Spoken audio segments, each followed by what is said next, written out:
В 16 году, мы знаем, когда вышел 25 июня 1916 года указ царя о реквизиции туземцев на тыловые работы, начинается восстание. Самые значительные очаги восстания были Кустанай, Тургай и Семиречье, Житесун. Мы знаем, что в районе Северного Прибалхашья, в Каркаролинске, значительных восстаний, такого крупного, мощного, да, были возмущения, конечно, и так далее, но большого такого крупного восстания не было. И мы задаемся вопросом, почему так произошло. Ну, первое, значит, причина, я хочу сейчас завершить повествование о Хасене Бижанове. Первое, он был фельдшером, и он придумал такую уловку. И он научил, значит, всех казахов вот Северного Прибалхашья такой уловки. Они брали мошонку, баранью мошонку, и мужчины вешали эту мошонку, они заполняли ее скисшим каким-то бродящим вот таким продуктом, зловонным, и мужчины вешали эту баранью мошонку у внутренней стороны бедра. И когда их вызывали, проводили медосмотр, это приезжали там из Каркаролинска, царская администрация, когда проводили медосмотр, этим джигитам нужно было спрятанным в кармане шилом проколоть эту мошонку, и разносилось отвратительное зловоние. А фельдшером присутствовал Хасен Бижанов, и он говорил, вот это вот что-то, вот такая у нас здесь эпидемия в степи, что-то типа поноса, недержание у них. Естественно, этих всех джигитов браковали. И он, будучи вот фельдшером, таким образом спас огромное количество молодых джигитов от того, чтобы их не забирали в степь. Вторая причина, почему здесь не было такого большого восстания в 16 году, заключается в том, что здесь было велико влияние алашардинцев, ну вот будущих алашардинцев, которые объединятся в 17 году, образованных людей, таких как, ну, конечно, Алихан Бөкейханов. И вот тут я немножечко скажу о нем.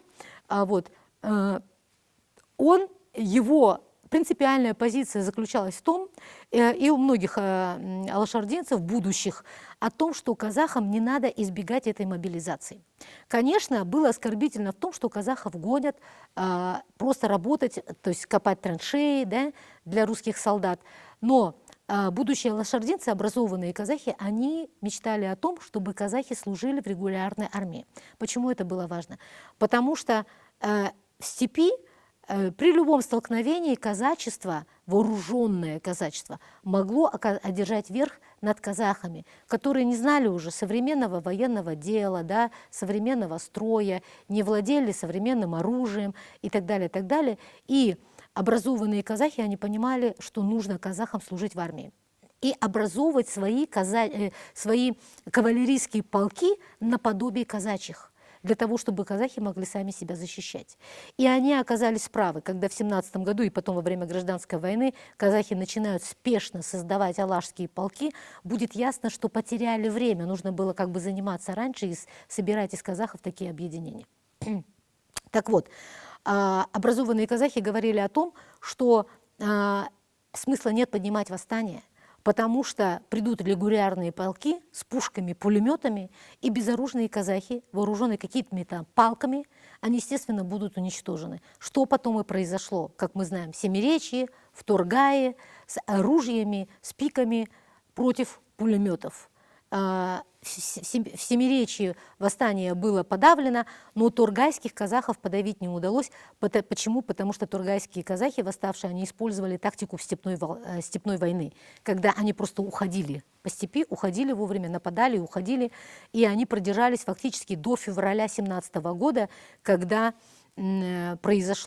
было создано временное правительство, русский царь отказался от престола и так далее, и так далее. И фактически заканчивается там уже потом Первая мировая война и многое другое. И до конца вот эта тургайская часть восстания не была подавлена. Так вот, в Северном Прибалхашье такого значительного восстания не было, потому что они прислушались к советам, ну, естественно, своего земляка, очень авторитетного Алихана Бөкейханова, который говорил о том, что смысла нет сопротивляться, вы просто здесь в степи положите этих джигитов. И единственное, они оказывали сопротивление, они спорили и доказывали царской администрации, что нужно составлять грамотно списки. Ну, в общем, Почему? Потому что под призыв должны были попасть юноши от 19 лет до 43 лет. То есть фактически это как раз, так сказать, генофонд казахской нации. Это те, кому еще предстояло жениться, рожать, оставлять потомство и так далее. Казахи были возмущены. Почему? Потому что именно в этот период, к 16 году, вот 1,5 миллиона переселенцев в рамках Столыпинской реформы, получается, русских сюда переселяли, а казахов, мужчин казахов собирались отправлять на фронт. Тем самым эта земля освобождалась от потенциальных защитников, хозяев этой земли, и она оставалась русским переселенцем. Какая-то значительная, какая-то часть потом все-таки попадает на фронт, но Алихан Бөкейханов и его сподвижники, они обратились к образованной части казахской нации, учителям, переводчикам, судопроизводителям, к студентам, владевшим русским языком, чтобы они ехали на фронт.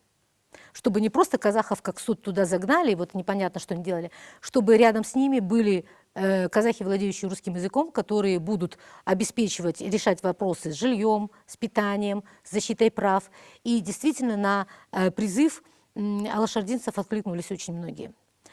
И с Казани, с Омска, Томска, с Питера, с Москвы многие казахские студенты отправились на фронт, чтобы сопровождать вот этих призванных по мобилизации казахов. Но мы знаем, пока все это произошло, это была уже осень, зима 2016 года, и мы знаем, что уже в 2017 году, зимой и весной 2017 года уже солдаты с фронта стали возвращаться, да, и потом была устроена революция в России и так далее, и так далее. В общем-то, как показала история, все эти жертвы, в общем-то, восстания 2017 года были напрасны. Но само восстание, конечно, не было напрасным. Почему?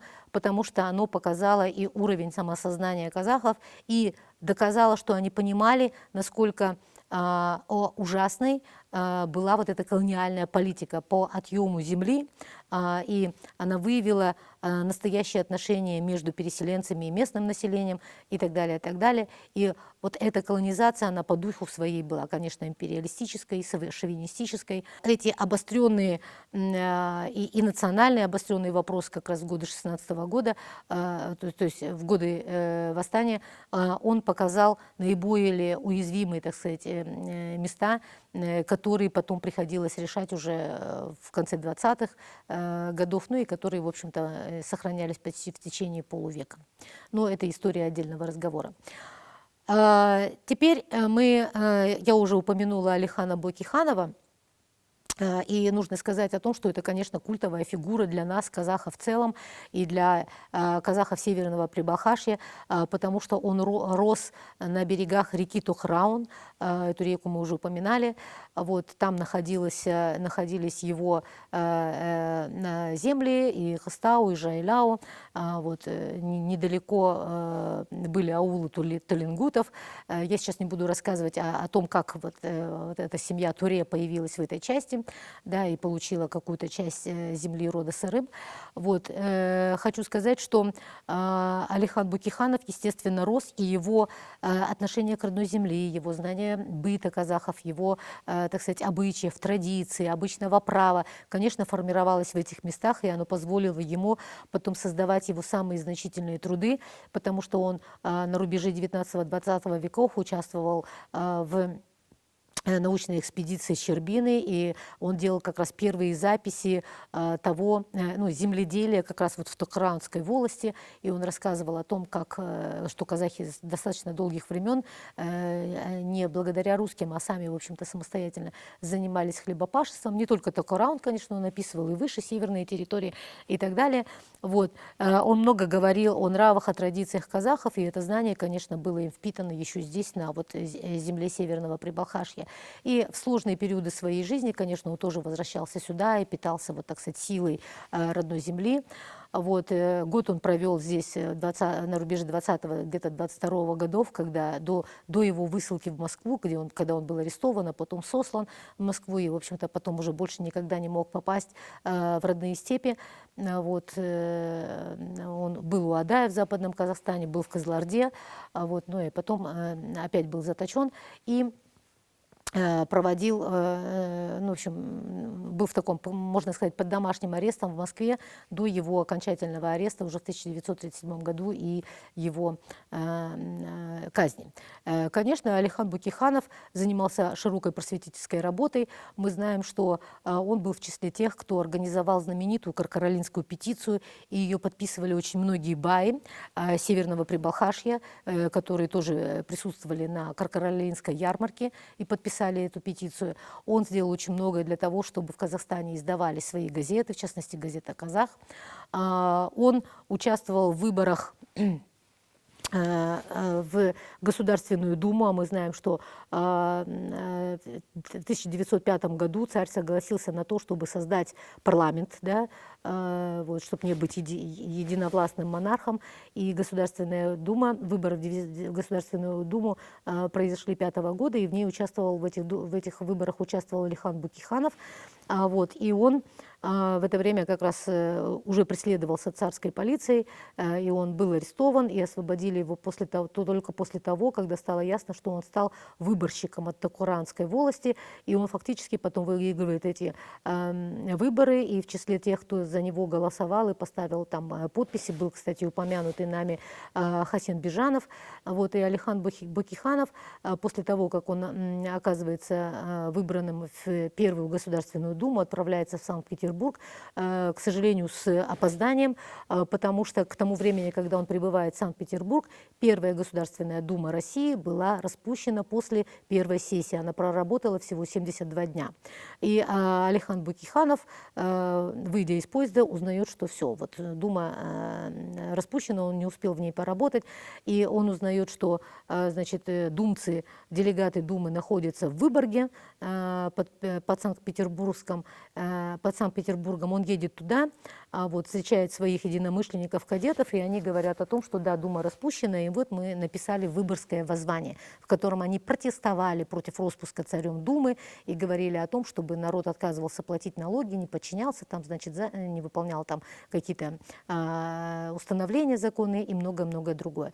И Алихан говорит, ну ладно, раз уж я приехал, давайте поеду с вами в типографию. В типографии эта Дума была растиражирована, Алихан Бөкейханов почитал ее и поставил подпись. Фактически первый поставил подпись под этим Выборгским воззванием, протестующим против распуска Думы. И из-за этого он попадает под суд наряду с другими. Их было 180 человек, депутатов Первой Государственной Думы, которые подписали эту петицию, Выборгское воззвание. И Алихан Бөкейханов, вот в числе 180 человек, тоже был осужден.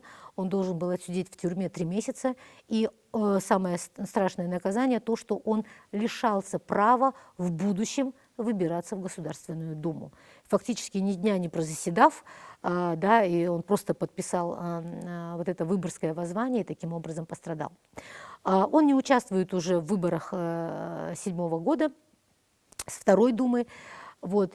Ну, там присутствовали, во Второй Думе участвовали казахи, да, которые поднимали проблемы переселения, отъема земли у казахов и много-много другое. Вот. И эта Дума тоже была после первой сессии распущена. И самое трагическое происходит то, что после распуска Второй Думы казахи были лишены права иметь своих представителей. То есть огромное население Казахстана лишалась права иметь своих представителей, а значит ретранслировать свои проблемы. И с возмущением об этом говорил Алихан Бөкейханов, что 4,5 миллиона населения в то время Царской империи было лишено права говорить о своих проблемах. В то время, когда царская власть щедро раздавала казахские земли и распоряжалась нашими ресурсами. Но, тем не менее, решение это было принято, и с тех пор казахи могли поднимать свои проблемы через мусульманскую фракцию, которая существовала при Государственной Думе. Алихан Бөкейханов был выслан из степи, он работал в Самаре, в Донском банке, Но продолжал, и он, конечно, продолжал заниматься активной просветительской деятельностью. Он писал для газет огромное количество, пока в Казахстане не было своих газет. Он публиковался в омских газетах, в петербургских газетах, а потом стала издаваться газета «Казах», и она стала, можно сказать, таким знаменем просвещения. Да, и она поднимала самые разные проблемы. Эту газету выписывали не только в степи, ее выписывали везде, где были казахи-студенты. Это Омск, Томск, Казань, Санкт-Петербург, Варшава, Киев, Стамбул и так далее. То есть она становилась такой международной газетой, настолько она была популярна. Вот. И это тоже вот наш такой великий земляк. Еще, поскольку мы говорим о событиях уже десятых годов, следует упомянуть, что, конечно, Алихан Бөкейханов был одним из тех, кто, в общем-то, стал инициатором создания и партии Алашорда, и автономии Алаш.